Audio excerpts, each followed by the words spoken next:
Hello everyone, welcome to R S chemistry. तो आज हम स्टार्ट करने वाले हैं अपने सॉल्यूशन चैप्टर का नेक्स्ट पार्ट। अब तक हमने कंसंट्रेशन टर्म पढ़ लिया था और अब हम पढ़ेंगे कंसंट्रेशन टर्म्स में कुछ रिलेशन पढ़ने के बाद हम कुछ सवाल करेंगे, फिर हम आगे बढ़ेंगे। तो आइए स्टार्ट करते हैं। तो आपकी अगली हेडिंग होगी रिलेशन बिटवीन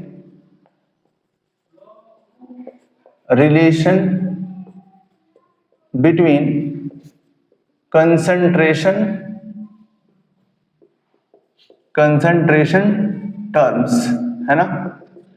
कुछ कंसंट्रेशन टर्म्स हम रिलेशन देखेंगे, जिसमें पहला रिलेशन है, सबसे पहला वाला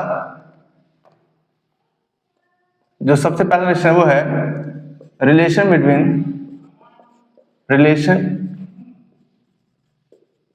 बिटवीन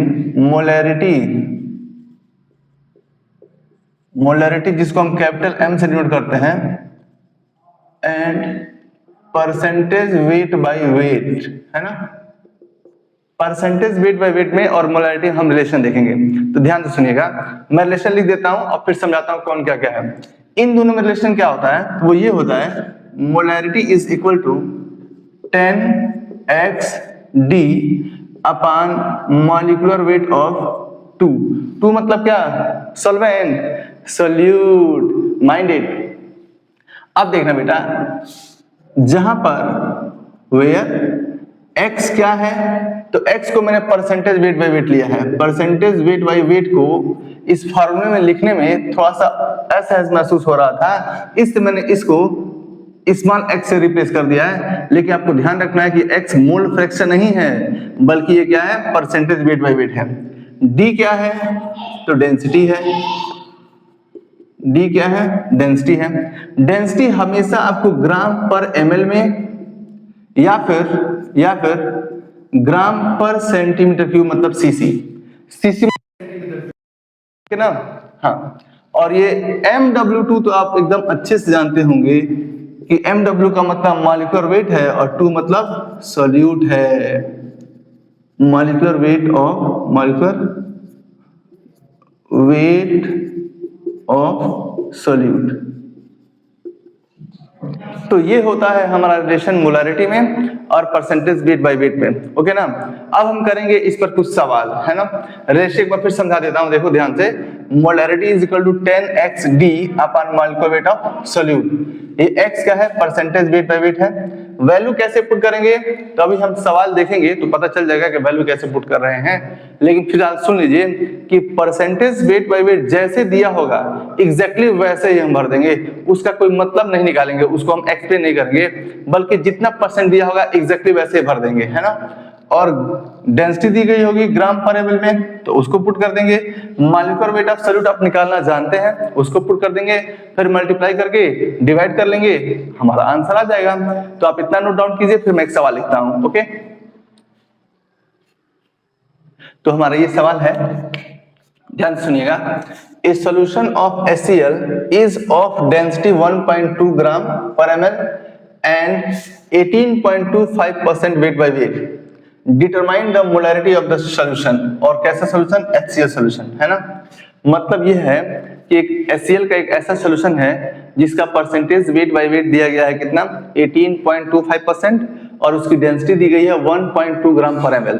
तो बताना है उसकी मोलैरिटी क्या होगी। तो हम डायरेक्ट फार्मूला लगाएंगे। कैसे, मैंने बताया था कि अगर कहीं परसेंटेज वेट बाय वेट दिया गया हो और डेंसिटी दी गई हो, तो फार्मूला क्या होता है, molarity is equal to 10x d upon molecular weight of solute, है ना। अब वैल्यू पुट कीजिए, मोलैरिटी इज इक्वल टू 10 तो 10 ही है, इनटू x क्या है, परसेंटेज वेट बाय वेट। और मैंने बताया था कि जैसे वैल्यू दी गई होगी एग्जैक्टली वैसे ही पुट कर देंगे। तो परसेंटेज वेट बाय वेट कितना दिया गया है, 18.25%, 18.25% इनटू डेंसिटी दी गई है कितना, 1.2 ग्राम पर ml divided by molecular weight of solute कितना होगा भाई, HCl का। तो HCl का मॉलिक्यूलर वेट ऑफ सोल्यूट कितना आएगा, हाइड्रोजन 1 होता है और क्लोरीन 35.5 होता है, तो ये देगा 36.5 इतना ग्राम पर मोल, है ना। आप यहाँ वैल्यू पुट कर दीजिए 36.5। अब देखिए क्या होगा, मोलैरिटी इज इक्वल टू, ये कट जाएगा क्या, 18 दूना 36 और 0.25 इन डिवाइड बाई 2 करेंगे, मल्टीप्लाई बाई 2, तब ये आएगा 0.5। ये हमें लगता है कि 2 बार कट जाएगा, पक्का चेक करो एक बार, कट जाएगा ना।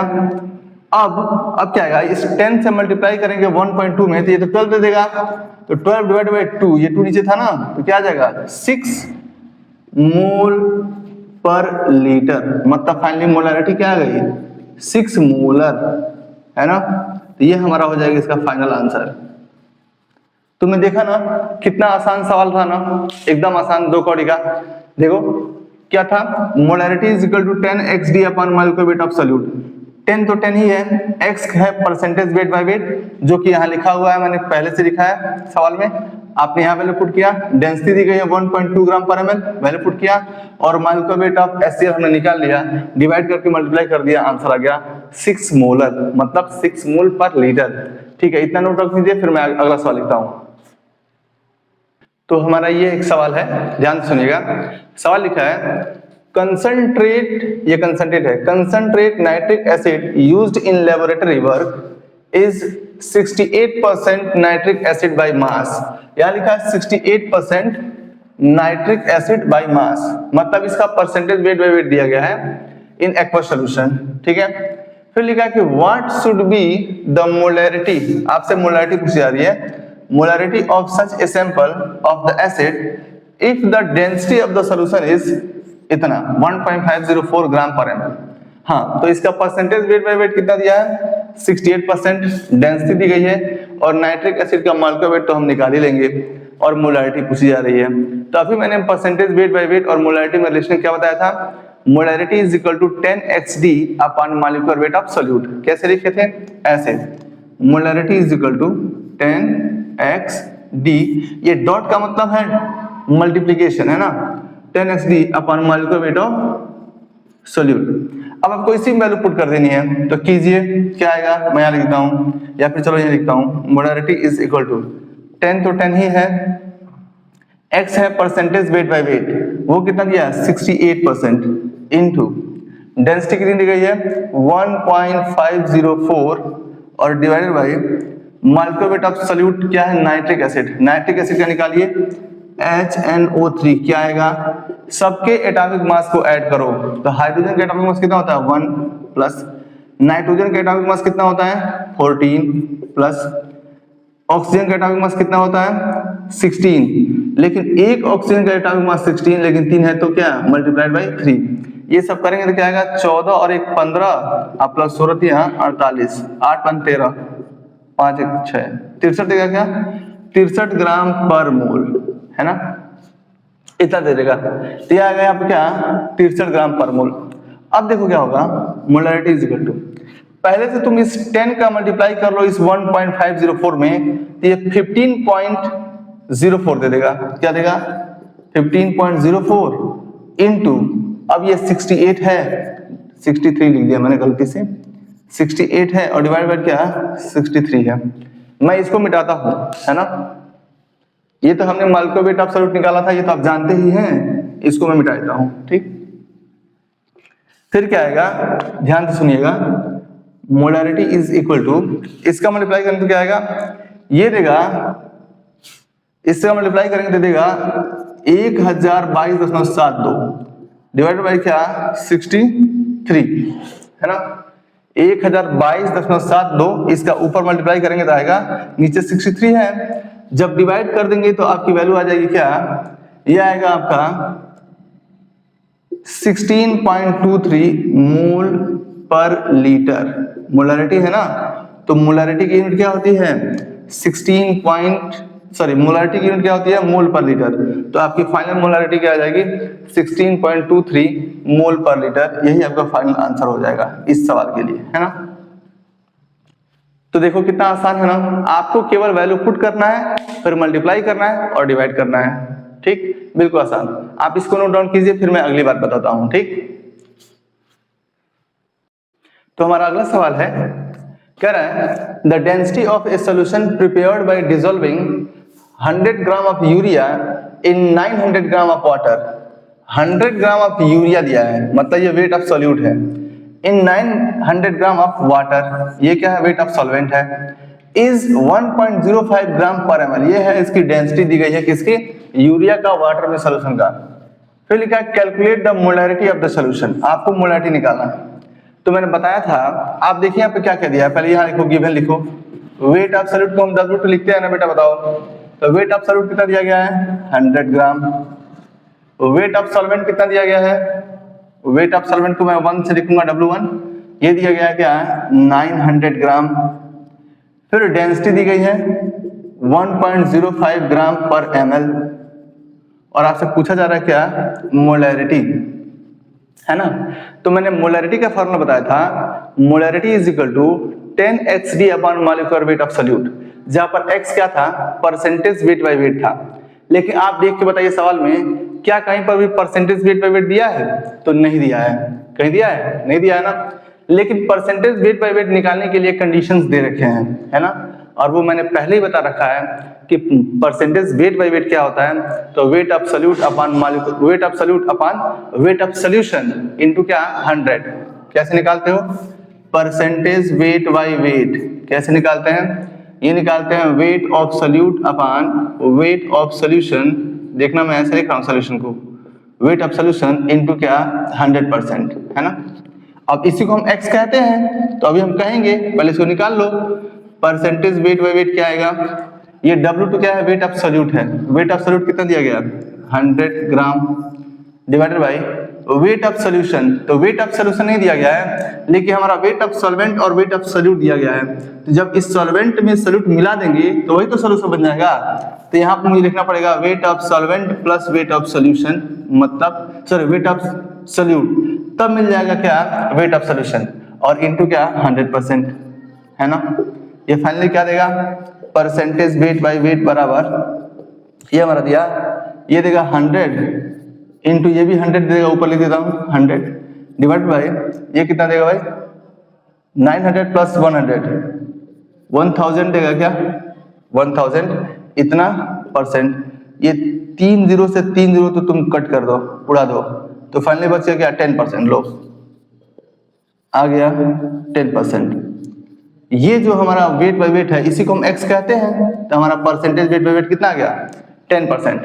अब हम निकालेंगे क्या मोलैरिटी। तो मोलैरिटी के लिए क्या फॉर्मूला बताया था, तो 10x d upon molecular weight of solute, है ना। तो मोलैरिटी क्या आएगा 10 तो 10 ही है, इनटू x क्या है, तो परसेंटेज वेट बाय वेट है जो हम निकाल चुके हैं 10% आया है, 10 इंटू डी कितना दिया गया है 1.05 ग्राम पर ml है। अब आया है मॉलिक्यूलर वेट ऑफ सॉल्यूट। तो मॉलिक्यूलर वेट ऑफ सॉल्यूट हम कैसे निकालेंगे, सॉल्यूट हमारा क्या है यूरिया है। यूरिया का फॉर्मूला होता है क्या, मैं इसको इतना मिटा दूं, ये तो जो गिवन दिया है वो मैं लिखा हूं ना, तो इसको आप मिटा दूंगा तब भी कोई बात नहीं है, ठीक है। तो मैं इसको मिटा देता हूं, है ना। सुनिएगा यूरिया का फॉर्मूला क्या होता है NH2CO NH2। अब आप इसका मॉलिक्यूलर वेट निकालिए, कैसे निकालेंगे, तो देखो नाइट्रोजन कितनी बार दिया है, एक नाइट्रोजन और एक नाइट्रोजन, टोटल 2 नाइट्रोजन है ना। तो एक नाइट्रोजन का मास होता है 14, तो 2 नाइट्रोजन का मास कितना होगा 14 इंटू 2 प्लस कार्बन देखो कितनी बार दिया है, एक ही बार दिया है तो 12 प्लस ऑक्सीजन कितनी बार दिया है, एक बार तो 16 प्लस हाइड्रोजन कितनी बार दिया गया है, तो 2 और 2 4 बार। एक हाइड्रोजन का मास 1 होता है तो 4 हाइड्रोजन का मास 4 होता है, तो मैं 4 लिख दूंगा। इन सबको ऐड करेंगे तो क्या आएगा 28 12 40 16 ये देगा 60, कितना देगा 60 ग्राम पर मोल। क्या देगा 60 ग्राम पर मोल, चेक करो एक बार आएगा, ठीक है। अब देखो मैं इसको यहां लिख देता हूं 60 ग्राम पर मोल। अब क्या देगा, ये 1 0 से 1 0 उड़ा दो, खत्म हो गया। फिर क्या बचा, इस 10 से मल्टीप्लाई करेंगे 1.05 में, तो ये देगा 10.5 डिवाइडेड बाई 6। तो फाइनली हमारी मोलैरिटी क्या आ जाएगी, इसको तुम डिवाइड करो, कितना देगा 6 1 जा 6 पॉइंट, ये आ जाएगा 440 और 45 देगा, 6 7 जा 42 3 30 और 6 5 जा 30, मतलब फाइनली हमारा आ जाएगा 1.75 मोल पर लीटर या फिर मोलर, ये हो जाएगा हमारा फाइनल आंसर। तो देखो अब तक के सवाल में क्या था कि मैं परसेंटेज वेट बाय वेट देता था, तब हम लोग molecular weight of solute calculate करके मोलरिटी निकाल लेते थे। लेकिन यहाँ पर परसेंटेज वेट बाय वेट नहीं दिया था, परसेंटेज वेट बाय वेट निकालने का कंडीशन दे रखा था। तो पहले हमने परसेंटेज वेट बाय वेट निकाला, फिर उसके बाद से इस मोलरिटी वाले फार्मूले में कि molarity is equal to 10xd upon molecular weight of solute 10 रखा, परसेंटेज वेट बाय वेट निकाला तो 10 ही आ गया, देखो 10% आया। और डेंसिटी दिया है कितना 1.05 ग्राम पर एमएल, तो मैंने 1.05 ग्राम पर एमएल लिख दिया, फिर मल्टीप्लाई करके डिवाइड कर दिया, इतना आंसर आ गया। तो ये हुआ हमारा फाइनल आंसर। तो आप इतना नोट डाउन कीजिए, फिर मैं आपको अगला रिलेशन बताता हूँ, ठीक है, जस्ट टेक डाउन। तो हमारा अगला रिलेशन है, ध्यान से सुनिएगा, हमने रिलेशन पढ़ा क्या, मोलरिटी और परसेंटेज वेट बाय वेट में रिलेशन में पढ़ लिया। अब हमारा दूसरा रिलेशन आता है, relation between molality and mole fraction. सुनिएगा दूसरा रिलेशन क्या है, रिलेशन बिटवीन, अगली हेडिंग करो, रिलेशन बिटवीन मोलैलिटी लिखा हूं, ध्यान से देखना, मोलैलिटी जिसको हम स्मॉल m से डिनोट करते हैं, एंड मोल फ्रैक्शन जिसको हम काई से या फिर x से डिनोट करते हैं, ठीक है। ये है, इसमें हमारा रिलेशन है। तो इसमें जो रिलेशन होता है वो होता है क्या, ध्यान से देखिएगा, molality is equal to x2 upon x1 into 1000 upon molecular weight of solvent, mind it. इसके पहले आया था 10xd upon molecular weight of solute, लेकिन यहाँ पे मैंने क्या लिखा है, molecular weight of solvent, one मतलब सॉल्वेंट, माइंड इट। ये x2 क्या है, अब मैं सब बता देता हूं, जहां वेयर तुम बताओ ये x2 क्या है, तो मोल फ्रैक्शन ऑफ सॉल्वेंट है कि सॉल्यूट है, मोल फ्रैक्शन ऑफ सॉल्यूट है ना बेटा, बताओ। 2 मतलब क्या होता है, सॉल्यूट। यहां पर x1 क्या है, मोल फ्रैक्शन ऑफ सॉल्वेंट, क्योंकि 1 मतलब सॉल्वेंट, 1000 तो 1000 ही है। ये MW1 क्या है बेटा, ये है आपका मॉलिक्यूलर वेट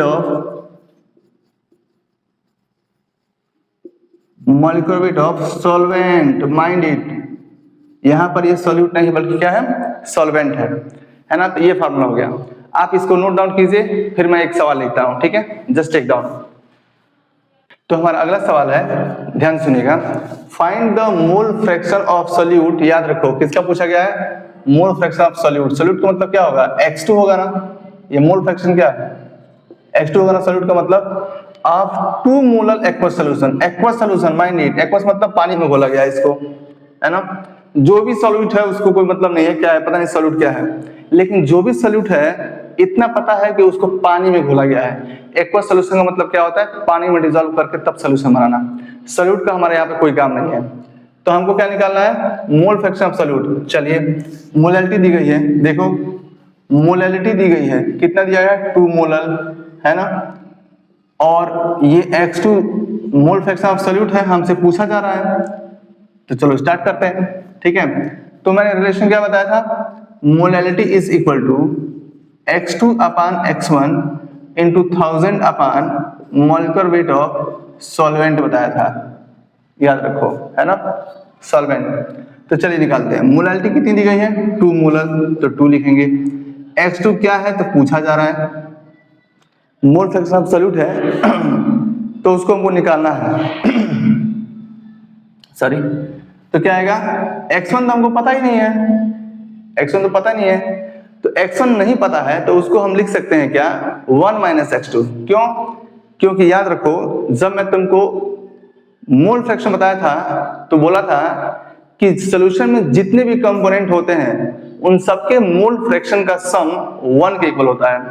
यहाँ पर सिर्फ 2 ही कंपोनेंट्स हैं, एक है सॉल्वेंट और एक है क्या, सॉल्यूट। तो सॉल्वेंट और सॉल्यूट के मोल फ्रैक्शन का सम कितना आएगा, 1 आएगा। तो जरा तुम मुझे बताओ, क्या मैं इस x1 को 1 माइनस x2 नहीं लिख सकता हूं, बताओ लिख सकता हूँ ना बेटा? तो यहाँ पे मैं लिखता हूँ, ठीक है। तो क्या आएगा, x1 को मैं लिख दूंगा 1 माइनस x2, ठीक, और इनटू ये आएगा 1000 divided by molecular weight of solvent. क्या आएगा भाई? तो सॉल्वेंट तो हमारा वाटर है, तो वाटर का मॉलिक्यूलर वेट कितना आता है? वाटर का ये आएगा 2 और ये क्या 16, दैट इज 18 ग्राम पर मोल, ठीक है। यहाँ पर आएगा क्या 18 ग्राम पर मोल। तो यहाँ पर लिखता हूँ 18, ठीक है। तो क्या आएगा, अब देखो क्या मैं इस 1 माइनस x2 का गुणा इधर कर दूं, तो ये आएगा 2 इंटू 1 माइनस x2 बराबर यहाँ केवल बचा x2 इंटू 1000 में जब 18 से डिवाइड करते हैं ना तो ये आता है 55.55, ठीक है। अब तुम इसका मल्टीप्लाई करो तो ये आएगा 2 minus 2x2 is equal to 55.55 x2। बोलो इसका मल्टीप्लाई यहां करेंगे तो यही तो आएगा, मैंने बस x2 को उधर लिख दिया है, ठीक है। अब तुम x2 को एक तरफ करो, ये x2 इधर जाएगा तो इधर केवल 2 बचेगा, तो 2 इज इक्वल टू ये 55.55 x2 तो पहले से था, ये माइनस 2x इधर आएगा तो आ जाएगा प्लस 2x2। क्या मैं इन सबको इस साइड लिख दूं तो 55.55 और 2 57.55 होगा ना बेटा? बताओ 57.55 x2 बराबर इस 2 को मैं इधर लिख दिया तो ये आ गया। फाइनली x2 बराबर क्या आएगा, मैं यहां लिखता हूं, ठीक है। सुनना, ये तो मैं समझाने के लिए लिखा था, इसको मैं मिटा देता हूं।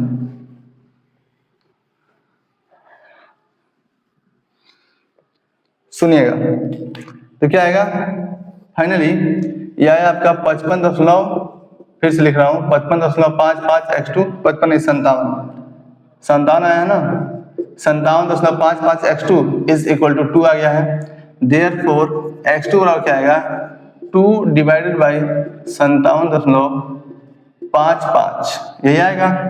फिर आएगा x2 बराबर, जब आप इसको 2 में डिवाइड करेंगे ना, 2 में इसे डिवाइड करेंगे तो आएगा 0.034 मोलल, नहीं बोला नहीं, मोलल नहीं, मोल फ्रैक्शन है ना, तो मोल फ्रैक्शन की कोई यूनिट नहीं होती है, तो बस इतना ही आ जाएगा क्या 0.034, बस ये आएगा mole fraction of solute.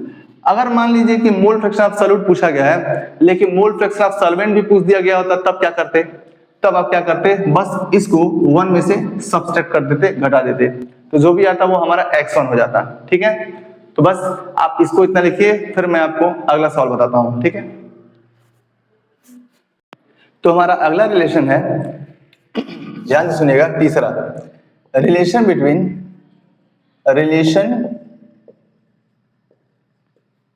Between molarity, जिसको हम कैपिटल M से डिनोट करते हैं, एंड मोलैलिटी, जिसको हम स्मॉल m से डिनोट करते हैं। तो अब मोलैरिटी में और मोलैलिटी में क्या रिलेशन होता है, सुनिएगा। ये होता है क्या, मोलैरिटी बराबर small m into D upon 1 plus molecular weight of 1 plus m into molecular weight of solute upon क्या 1000, है ना। ये होता है हमारा रिलेशन किसमें, मोलैरिटी में और मोलैलिटी में। जहां पर ये m क्या है, कैपिटल M क्या है लिख देता हूं, आप सब जानते हैं फिर भी लिख देता हूं, मोलैरिटी है, याद रखो। स्मॉल m क्या है, तो मोलैलिटी है ना। और ये MW2 क्या है, तो आपको पता है मॉलिक्यूलर वेट ऑफ सॉल्यूट है, मॉलिक्यूलर वेट को मैं ऐसे लिख दिया हूं, ठीक है, मॉलिक्यूलर वेट ऑफ सॉल्यूट है ये, और कुछ है तो नहीं। डी क्या है, डेंसिटी है, और मैंने पहले ही बता रखा है कि डेंसिटी हमेशा ग्राम पर ml में या फिर पर सेंटीमीटर क्यूब में होनी चाहिए, है ना। तो ये होता है रिलेशन हमारा मोलैरिटी में और मोलैलिटी में। आप इसको नोट डाउन कीजिए, फिर मैं एक सवाल करके बताता हूं, ठीक। तो हमारा ये सवाल है, ध्यान सुनिएगा, लिखा है the density of 3 molar acetic acid, कितना मोलर है, 3 मोलर एसिटिक एसिड इज 1.3 ग्राम पर ml, है ना, इतना दिया गया है।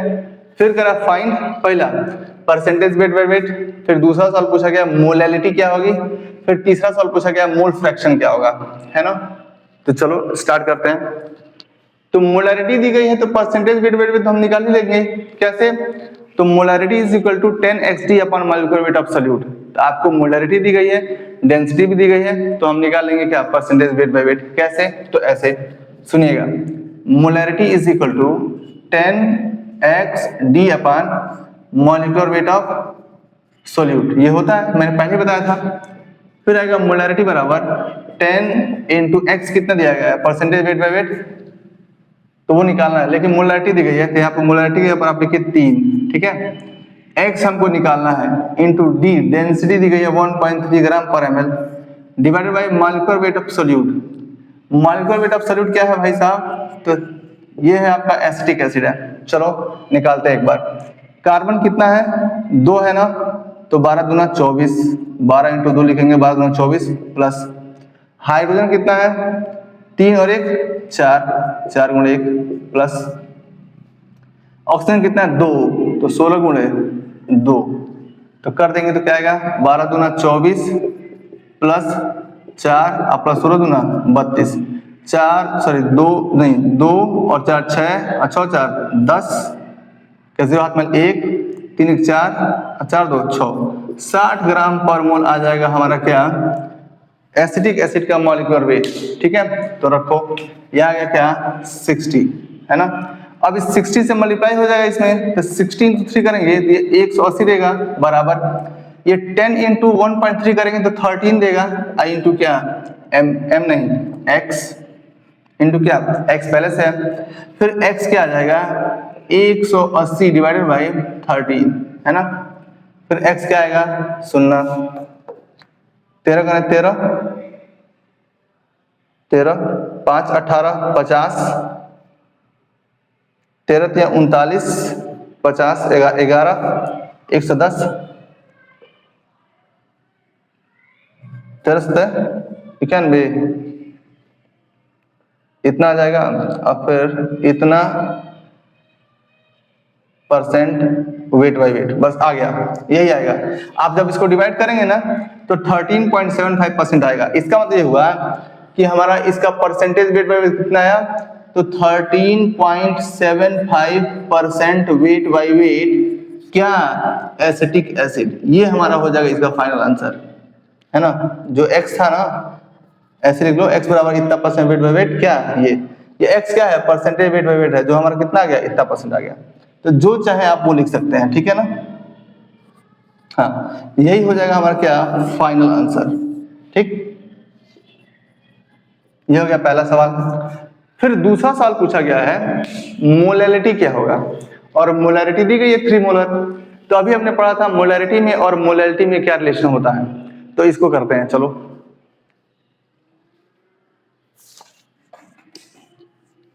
सुनना, एकदम ध्यान सुन,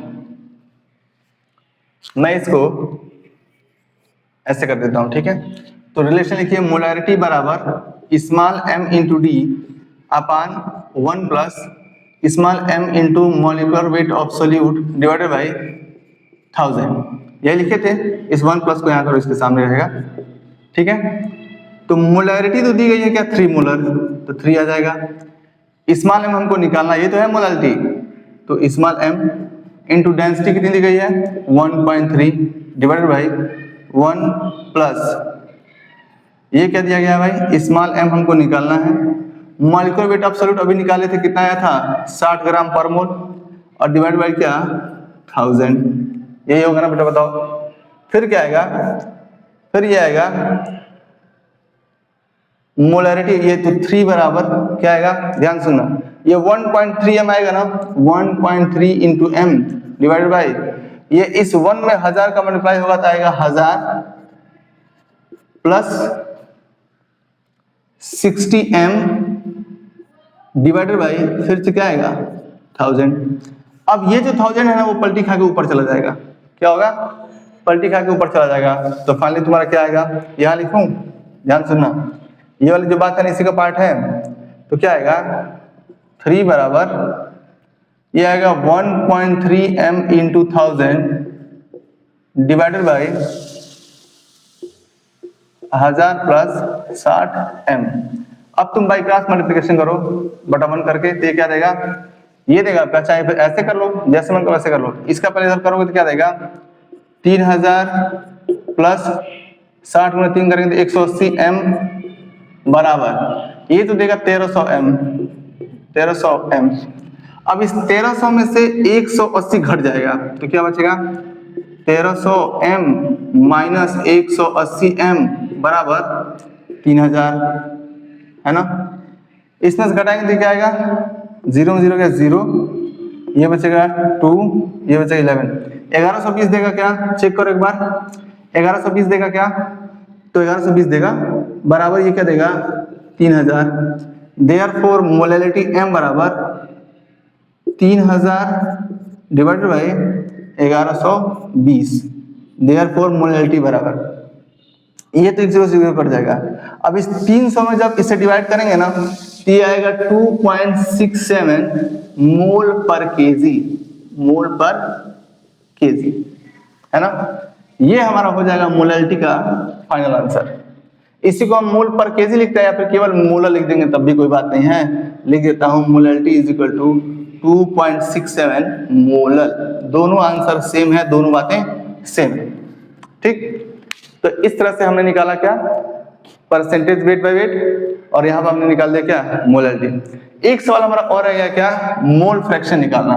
तो आप इतना नोट डाउन कीजिए, फिर मैं आगे बताता हूँ। तुम कहो तो इसको एक बार फिर समझा देता हूँ।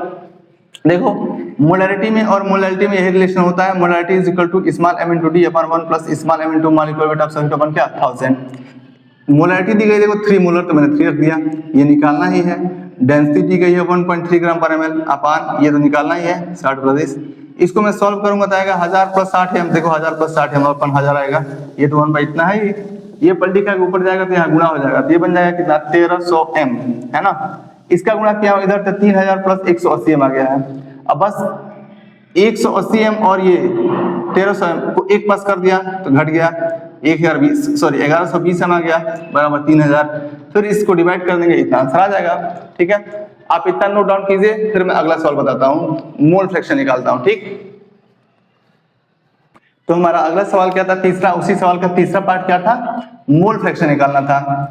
तो अभी हमने निकाला था मोलैलिटी क्या होती है, और इसके पहले मैंने मोलैलिटी में और मोल फ्रैक्शन में रिलेशन दिया था, और वो रिलेशन क्या दिया था बेटा, तो बोला था molality is equal to x2 upon x1 into 1000 upon molecular weight of solvent लिखा था। क्या लिखा था, मॉलिक्यूलर वेट ऑफ सॉल्वेंट, ठीक है। तो क्या आएगा, तो मोलैलिटी कितनी, तो हमारा अगला पार्ट है, उसी सवाल का अगला पार्ट है जिसमें हमको मोल फ्रैक्शन निकालना था। मोल फ्रैक्शन निकालने के लिए हमको मोलैलिटी चाहिए, क्योंकि मोलैलिटी में और मोल फ्रैक्शन में मैंने एक रिलेशन बताया था, molality is equal to x2 upon x1 into 1000 upon molecular weight of solvent, है ना। तो देखो क्या लिखा था, molality is equal to x2 upon x1 into 1000 upon molecular weight of solvent, ये लिखा था। तो मोलैलिटी तो हम पहले निकाल चुके हैं, 2.67 is equal to x2 upon x1 को मैं क्या लिखता हूँ 1 माइनस x2 इंटू क्या 1000 upon molecular weight of solvent. Solvent हमको पता नहीं है, अगर सवाल में एक्वस सॉल्यूशन कहा होगा तो हम वाटर तो लेंगे ही, लेकिन अगर कहीं पर सॉल्वेंट का जिक्र ना किया गया हो तब भी हम सॉल्वेंट हमेशा वाटर ही लेते हैं, है ना। और अगर सॉल्वेंट दिया गया होगा तब तो हम वही सॉल्वेंट लेंगे, और नहीं दिया होगा तो हम वाटर ले लेंगे। तो वाटर क्या आएगा 18, है ना। तो इसका मल्टीप्लाई इधर होगा, ये आएगा 2.67 minus 2.67 x2 is equal to, ये तो x2 है, इनटू इसका डिवाइड करेंगे तो हर बार आता है 55.55, है ना। फिर अब यह इधर जाकर इसमें ऐड हो जाएगा, तो उसको मैं इधर लिख देता हूं, यह आएगा 55.55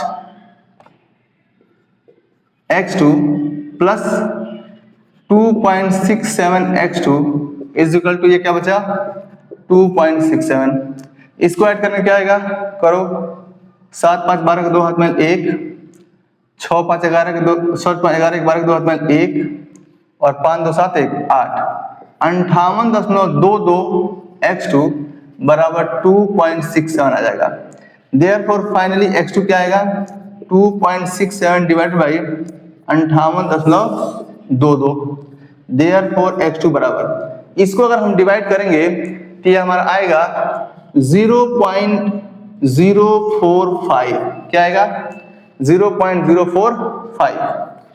और मोल फ्रैक्शन की कोई यूनिट नहीं होती है क्योंकि एक फ्रैक्शनल वैल्यू है ना, तो फ्रैक्शनल वैल्यू की कोई यूनिट थोड़ी ना होगी। ये हमारा आया मोल फ्रैक्शन ऑफ सॉल्यूट। लेकिन अगर आपसे मोल फ्रैक्शन ऑफ सॉल्वेंट भी पूछ देता या फिर केवल मोल फ्रैक्शन ऑफ सॉल्वेंट पूछता तो आप पहले मोल फ्रैक्शन ऑफ सॉल्यूट निकालते और फिर उसको 1 में से सब्सट्रैक्ट कर देते। तो आप इसको 1 में से सब्सट्रैक्ट कर लेंगे तो जो भी वैल्यू आएगी वो हमारा मोल फ्रैक्शन ऑफ सॉल्वेंट हो जाएगा। ठीक है, तो आज की कहानी हम यहीं पे खत्म करते हैं। नेक्स्ट पार्ट हम अगले वीडियो में पढ़ेंगे। तब तक के लिए आप अपना ख्याल रखिए, चैनल को लाइक और सब्सक्राइब करना मत भूलिएगा और अपना बहुत अच्छे से ख्याल रखिए। इसका नोट्स एकदम प्रॉपर बना लीजिएगा और बार बार रिवाइज कर लीजिएगा। ठीक है, तब तक के लिए बाय, टेक केयर।